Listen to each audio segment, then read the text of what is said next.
and welcome to another episode of Why We Sing. I am Candice Dixon, the director of the ministry here at United Christian Faith Ministries, and I am very excited today to have with me my friend Victoria Armstrong. Victoria is the founder of Curate for Women and co-owner of Fourth Floor Film Agency. Thank you for being here. Thank you for having me. I am so excited about this. What a few people actually know is that when I first started this podcast, or first asked to do it, years ago, 2 years ago now, I think, I was so nervous.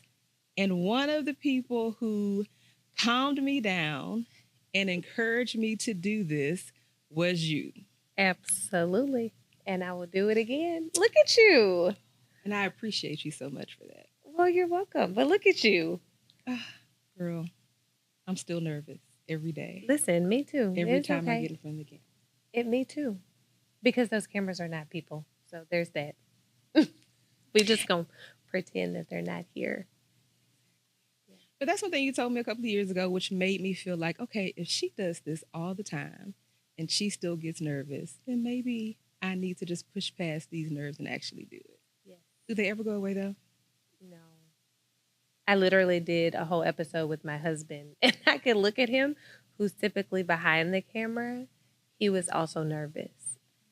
You know, I don't know what it is. I can't explain. And I think sometimes, like, once you get in the conversation, like, once it starts to go and you're now talking to a friend and you have forgotten that everything around you is happening, then it gets easy. Yeah.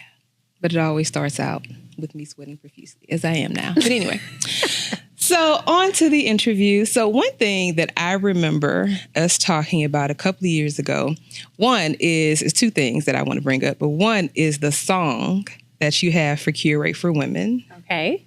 That I absolutely love. Okay. Right? That talks about how champions aren't born, they're built. Mm-hmm. And so first of all, how did you start Curate for Women? And then how did that song get in the picture? Because every time I watch an episode, I'm like loving that song. Ooh, so how did Curate get started? I actually went to San Antonio. I was visiting a church in San Antonio that at the time was All Nations San Antonio. And we were familiar with the pastors, but we didn't necessarily know them. But while we were there, the pastor, Apostle Duhart, he called Ross and I to the stage, and he asked if it was okay if he prophesied over us. And prior to us coming to church, Ross and I had a very intense conversation on the plane where I literally was like, he was like, hey, you should start doing these things for yourself, planning conferences, all the things that I was helping other people do. And I was like, no, it's okay. I don't really want my own platform. He's like, you're just saying that because you're insecure. And I'm like, fighting words. But so I get to church and they're prophesying over me and I was pregnant and they said, you're not just physically pregnant, you're actually pregnant with the ministry for women. And the pastor said, right now I'm going to silence the chatter of hell, the literal chatter that is causing you to be insecure. Yeah. And so he's like, when you finally step into what God has called you to do, how they see you won't be how they saw you, but it won't matter anymore because of how you see yourself. And so a few months ago, my baby was born. A few months after my baby was born, I was breastfeeding her and I'm just looking at her and I'm like, I want my baby to be proud of me. And so I asked God, like, show me who this woman was that you said that I was. Help me to believe that I am capable, because I know that he's not a liar. And then, build my capacity to show up and do what you've called me to do. And so I went to sleep literally that same night, had a dream, and I planned Curate conference exactly how I saw it in my dream. And it has literally been rolling ever since. And when was that? When did it get started? This was in 2020, Okay. 2021. It was in 2021. And they have been rolling ever since. And I have been to a couple and I have absolutely loved it. It is so well attended and there's so much just excitement and just sisterhood, in that atmosphere that is definitely something I'm glad you actually started. I always say it is not me. I'm just very grateful that God allowed me to be the face of it. You know, and I'm still here, and we're still the face of it. The song Champions, Ross, my husband, is also a music producer. And so he's really good at finding songs. And so one of my friends that I grew up with, I say grew up with, Brittany is much, much older than me. Not much. she's older than me, enough that we had how we grew up. She was like a big sister to me, and she was the very first Curate episode. And I think our conversation, you know, it really was that song. You know, the song says, "I've been to hell and back, and you know, champions aren't born; we're built." Yeah. And so Ross found that song, and literally for every conversation that we have, it's like, oh, pretty much every woman that I sit down and I speak to, she has had a very tough journey, but she's also had the resilience to match. So, you know. Yeah, it definitely fits perfectly, I feel like, with the podcast. Yes. Like perfectly. And Brittany, our mutual friend, she didn't mean that you were much, much older. Yeah, she's actually not much older than me. You know. Yeah. But back to this prophecy about you having a ministry for women. I know last year at Curate conference, you talked about how you first started to understand the definition of Curate. Can you tell us a little bit about that? Yeah, it's so funny because Holy Week just passed. We were in Holy Week, not in 2024. I was speaking to a friend who had become a very fast friend, and she's a minister, and she is a praying woman, and she is a beautiful woman. Her name is Bianca Chandler. And she asked me, after we were on the phone for like 3 hours, Candice, she says, "What does curate mean?" And I'm like, "Girl, I don't know, like to create something, I guess." And she's like, "Well, I was just asking because, you know, you had gone through some branding changes and people kept trying to change the name of Curate." And I kept saying, "Well, I'm married to this name. God gave it to me. I do not know why." Through Fourth Floor, we used to say to curate the cool. We curate the cool. And so we had the first conference. I was like, "Oh, we're going to go with Curate." And a few people tried to get me to change the name. And I was like, I don't know. I think God is really telling me to stick with this. And so after a 3-hour-long conversation, she sends me a screenshot of the definition, and it says, "A curate is a minister with pastoral responsibility." And I literally was like paused for such a long time. I could not stop crying. And I was like, "Bianca, I love you, but I got to go. I'm going to go ahead. We're going to get off the phone." Yes. Yeah, because it was the actual prophecy where they said that I was birthing a ministry for women. Wow. Yeah. And so, 3 years into it, you now, realized 4 years later. 4 years, yeah. Oh yeah, 3 years is when I learned. Yeah. Yes, indeed. My lamb. But I absolutely love that because you didn't even know what you were doing.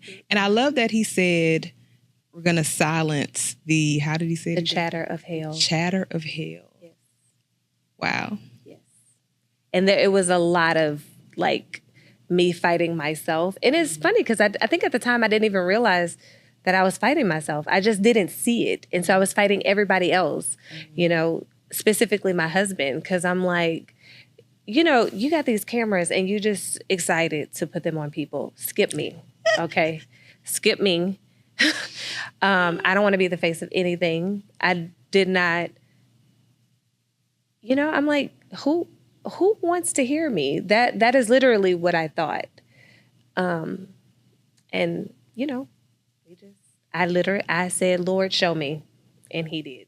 And I'm grateful. Hundreds of people that come to Curate conference want to hear you.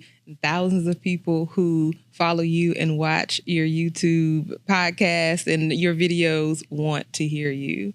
Yes. And so I just think I'm thankful that you were obedient because honestly, just in this conversation is teaching me something. Yeah. Right. So yeah, and you know my struggle.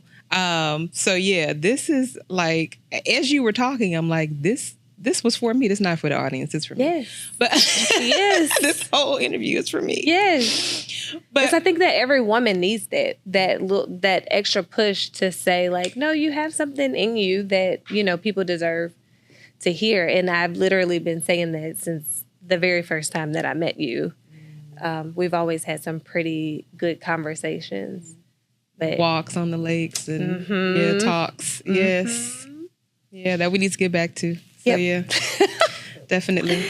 It's the lake's fault. It's beat up right now. Yeah, that's true.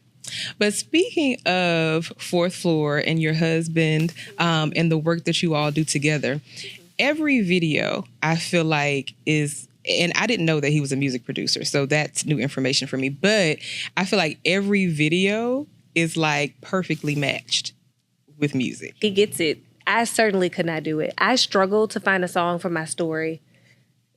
I could be posting food and I'm like, you know what? Forget a song. It doesn't need a song. Or I'll say, Ross, can you find me a song for this story? And he does a wonderful job. But you can agree, though, that it's important, right? Oh, yeah. To match what you're saying or what you're trying to convey with good music. Absolutely. Why is this so important, do you think? Well, because I think that what you say becomes you. And so when we love music, we're literally saying these lyrics over and over and over and over again. And then sometimes we start to embody what we're singing. And so, yeah, I think that the music that you listen to, the books that you read, the things that you say are not just a true representation of who you are, but it's how you see God show up in you. And so I think it's very important. Yeah, definitely.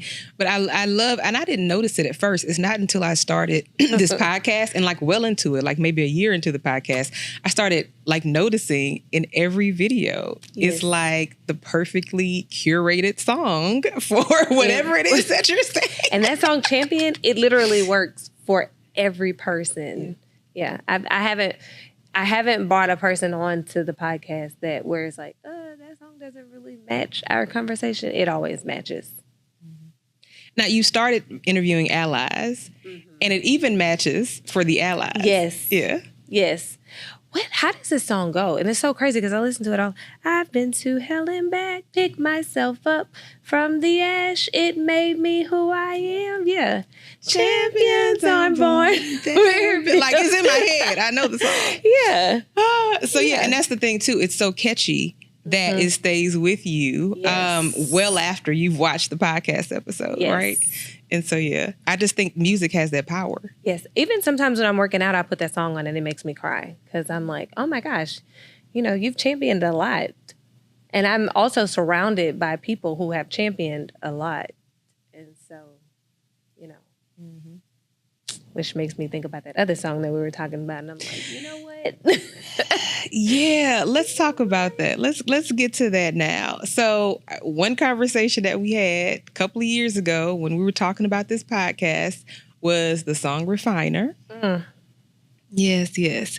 And how you used to sing it all the time. Repeat. Yes. Could not understand why I'm going through fire. So the song literally says, I want to be tried by fire, purified, right? I was just kidding, Lord. Not you were just kidding. Listen, I've had enough. Okay, I don't want to be the strong soldier in this army of the Lord. I think a soft life should be good at this age. What you think? I mean, look, I love a soft life. I think a soft life is important. Unfortunately, I don't think God agrees. I don't think God cares about our comfort and convenience. I wish He did, Jesus. I want to be tried by fire, purified. So, now there are seasons that I walk through where where I feel a little raggedy. Where I'm like, okay, God, I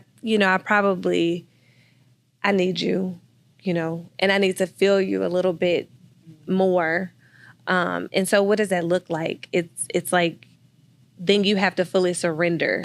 And to me, that's what that song means, And then when you fully surrender, then you are tried by fire. It's the story of Job. It's like, God said, you could do whatever you want to this man, just don't kill him. And I feel like I've been through some seasons where the Lord was telling the enemy, do whatever you want to her in this season, but just don't kill her. And so, yeah. But to play it on repeat, you had to have been kind of drawn to it. Girl, for some first of all, reason. because So Chandler what? Moore, I mean, you know, It's his fault. It's his fault. Maverick City Music. Is that who made this? Listen, so. on repeat. And then they used to sing it in church. Like, often. And I want to be tried. I don't. And then I was literally being tried by fire. I'm just like, you know, I have a son that is... Anyway, girl, listen. Yes, indeed. No. So you stopped singing it? No, not really. I mean, I still feel like there's like, my husband said this the other day, it's like little fires everywhere. I don't feel like God will ever stop because you know, he's just reminding us that like, yeah, all right, hot girl, you need me. Okay. Yeah. Pipe, don't get too crazy now. I've done a lot, but I'm not even halfway done. But I think that, you know, sometimes we ask God for a lot, or that he requires a lot of us, but then we don't always want to do the work to know him and to know ourselves and to be in a position to speak on his behalf or to live on his behalf. And so, you know, every now and then it's like a little cigarette, but you go, hey, girl, come back. Yep. Come back to me. So that he does. That he does. I feel like I have been in this season, and one reason that I wanted to talk to you, you know, about this song and have this interview is because in the last probably 6 months or so, I've been in this season of I'm playing the song all the time. Like I have been drawn to the song. And I don't refiner. Yes. All right. And so it will like randomly just pop up in my head. And so instead of avoiding it, I just leaned into it and I just started playing it, you know? And I think I really think it was God, you know, and he was just like, you know, stop fighting me, basically. Yes. And so like last year was just like a year of I wanted to like obey him and to do whatever it is that he wanted me to do, but there's all this chatter from hell that happens, right? And it hinders progress. And so, but I feel like God at some point it was just kind of like, you know, let me sanctify you. Yeah. Right? Yeah. So we can get past this, so you can stop going through the same thing over and over again. Yes. And so I literally listened to it. I used to skip it. After we had the conversation, I would skip it. I'm like, and now you keep trying me. But you know, it's not all bad. You know, the thing is, because the song isn't really just saying, I want to be tried by fire. He's saying, you take whatever you desire. And it's like, Lord, here's my life. So it really is a full surrender. And I think the scariest, I think it is scary, but I think the best thing that we can ever do is fully surrender to God. Because it really does not matter what you say and what you do. He's still sovereign. So if you don't surrender, he's going to come and get you. You know, and if he's not coming to get you, then that's just a place where I never want to be. Exactly. Yeah. So I'm joking. I'm not joking. Lord, he knows. Just not in this season. Give me a pause. You know, like, let me enjoy this, you know, this season of just like, you know, little fires everywhere.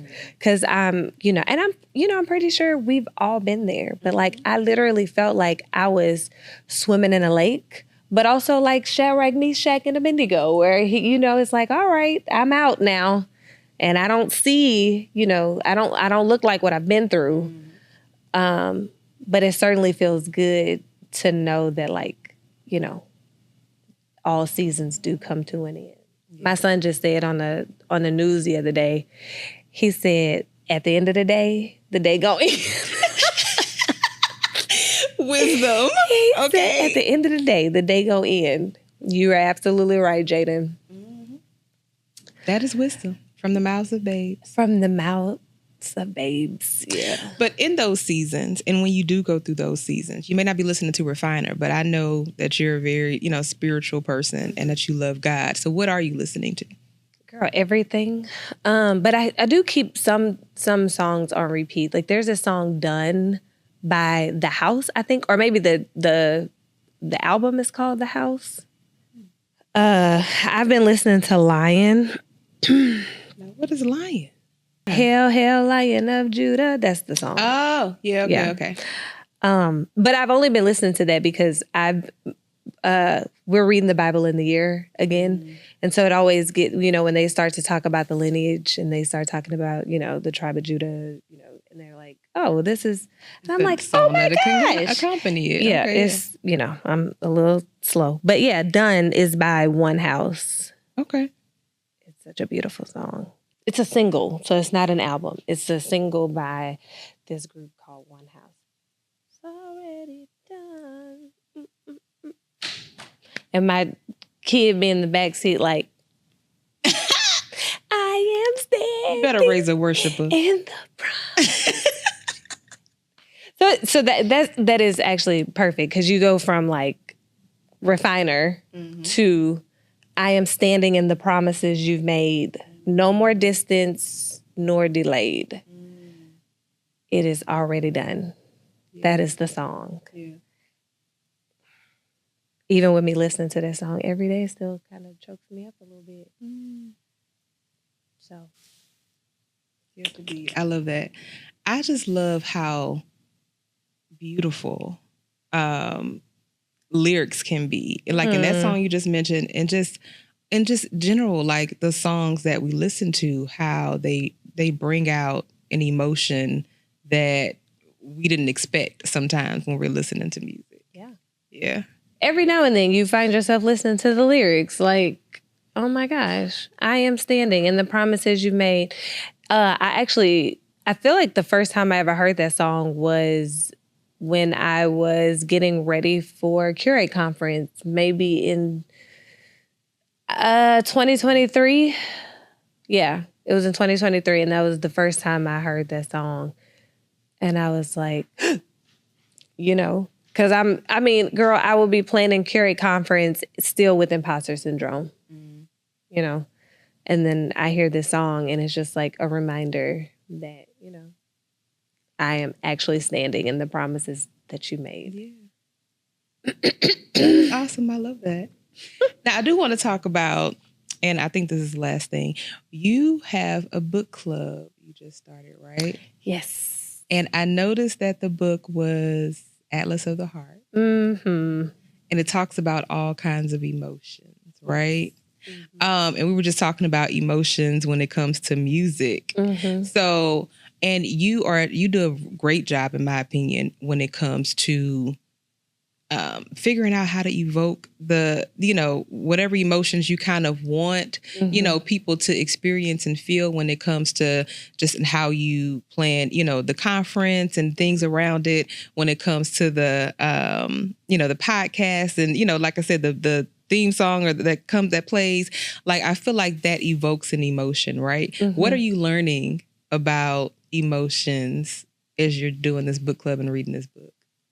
So, this is actually, I can't even tell you the amount of times that I've read this book because it's like an encyclopedia. It's something that like I read it 2 times and then I now go back and revisit certain things depending on how I'm feeling. There's so many things to learn about emotions in this book because it's an atlas for those feelings. So she's like, she places you go when you compare. And then she breaks down like all of the emotions that you feel when you're comparing, like jealousy and envy and admiration and reverence. And she breaks down even those definitions of that.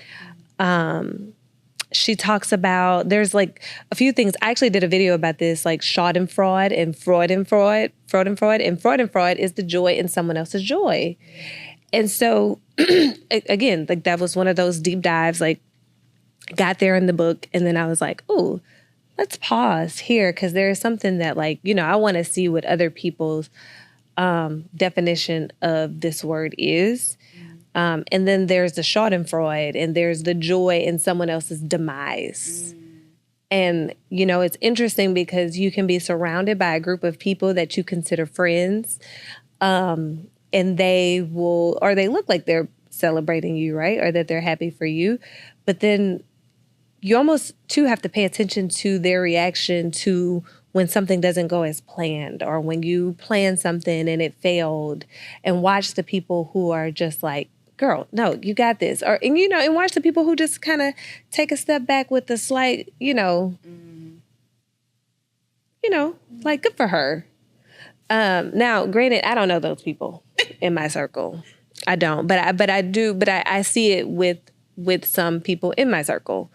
And so, like, with their friends, they're not my friends, but because I don't think I have anyone near me who's like that. I mean, through high school, I guess. Anyways, the emotions of the book. There's so many emotions in this book. She described, she went through all of, like, not the stages of grief, but like things that causes grief, or things that you may feel while you're grieving something, like angst. The difference between, like, sadness and angst being the emotion that literally feels like the life has been sucked out of you. The book is so good. And then within this book club, the book club is over now. I do it once a quarter. But within this book club, there's a few women that you may see in your community, and you never know what people are going through. And this book club provided a real safe space for everyone to just be open. We treat it like group therapy, I guess. Now, next time, it's not going to be it's going to be a fiction book, because I'm going to go back and forth between nonfiction and fiction, and nonfiction and fiction, because here's the deal. I don't want to be a therapist. I could see myself being that in another life. But I could too, actually. You're a good listener. Thank you. But I also don't know if I want, I'm still not in a phase where I'm like, I don't want people to know me like that, There's some things about me that may need to be refined before they can be a testimony for other people. You need to start playing refiner. No, just playing. Not this season. We're going to go ahead and find us a good fiction book where we can show up to the book club dressed as our favorite character and eat food that fun. Reminds, we're going to do some fun stuff. We're going to keep it light, and then we'll go heavy, and then we'll go light, and then we'll... I think that's a good balance. Yeah. I think that's good. But what have you learned about yourself and emotions in general from the book? Brené Brown is an author who has taught me a lot about myself. I was first introduced to her with this book called The Gifts of Imperfection. And I never looked at myself as a person who carried so much shame. But as she was, talking through, like, different emotions that we, or how we react to something, that may seem a bit irrational, it's probably because we carry a lot of shame, or, a lot of things that we do is rooted in perfectionism, and perfectionism is rooted in shame. Mm-hmm. And, it's like, once you learn these things, it's like, ew, I never want to just walk around saying that I'm a perfectionist. As a matter of fact, I'm going to work on the things that are causing me to show up as such, and really not even paint this picture for people to think that I am perfect. Mm-hmm. She even talks about how, like, perfectionism can show up in two different ways, right? And so, like, you can be the person who, like, have to get every single thing right because you want everybody to think that you're this most perfect being, or you cannot attempt to do the thing that you really want to do out of fear that you can't do it perfect. And so it's like, I'd rather not people see me fail, so I'm just not even going to touch it, because all is this perfect image of me. Yeah. And so, the way that I grew up caused a lot of shame, probably a lot of decisions that I've made and not actually taking the time to learn from them or heal from them, but just keep tucking it and tucking it and tucking it, and just hoping that it will go away. And the reality is it won't, because then it shows up in your behavior. It shows up in the way that you treat people. It shows up in the way that you treat yourself, you know? And so though I don't think I was ever nasty to people, but I would overcompensate by being overly nice to them or overly accommodating to them and not being so kind to myself. Is that people pleasing? Absolutely. Mm-hmm. Yeah. Yeah. Girl, when you talk about things to be learned in the books that I have read just by Brene Brown, I'm like, there's so many things. I think that God led me to that first before he even gave me the vision of Curate. You know, he's like, well, I can't have you bleeding on my daughters like that. But, you know, so get yourself together now. That's that refiner season. Just go and play the song. Just go. I'm scared of it. No, I'm kidding. But it's a part of my daily prayer. I'm always like, you know, Lord, help me to show up in a way that truly represents you. Help me to only speak words that are edifying to you. You know, may my thoughts, my words, my ways be pleasing to you. And anything that is not like you, I'm giving you permission to take it away. So, I'm kind of praying the refiner prayer, but I'm just not saying try me by fire. Okay. Yeah. Put me in a swimming pool or something, just not by fire. I completely understand. So what is next for you?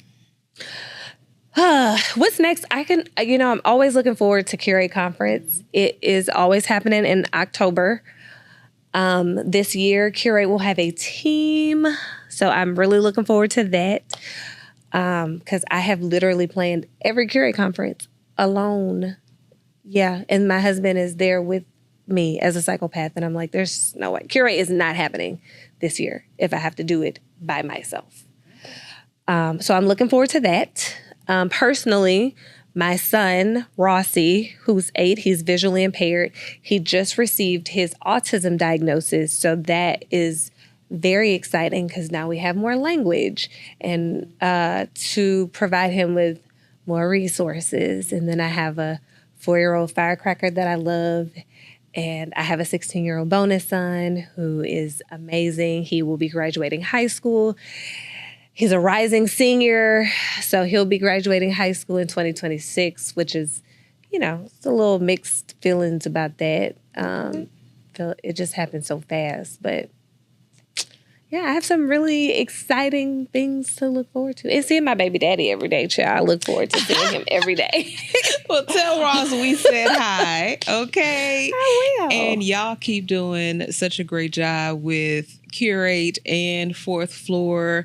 I think y'all have been nationally recognized and just, are really killing it when it comes to, having that film agency, and y'all are rocking it. So I love you both. And I thank you so much for too. Oh, thank you for having me. Yay. We did it. We did it. Thank you so much for watching. Be sure to like, share, and subscribe so you can stay up to date on our future videos for the Why We Sing podcast.